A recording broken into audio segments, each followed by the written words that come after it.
Hi, I have a 1999 Winnebago Adventure, and I'm going to show you where the hot water shut-off valve is.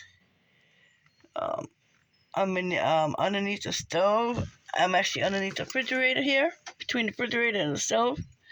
Fridge is up there. This is my fuse panel. Oops, sorry about that. And right there is a shut-off valve. And go ahead and check your hoses while you're here. I don't know if you can see. No, you can't see. You see that black hose right there?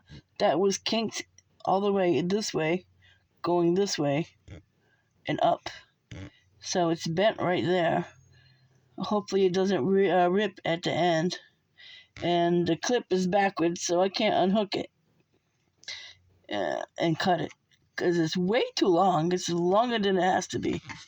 But anyways, there's the shut-off valve for the water heater.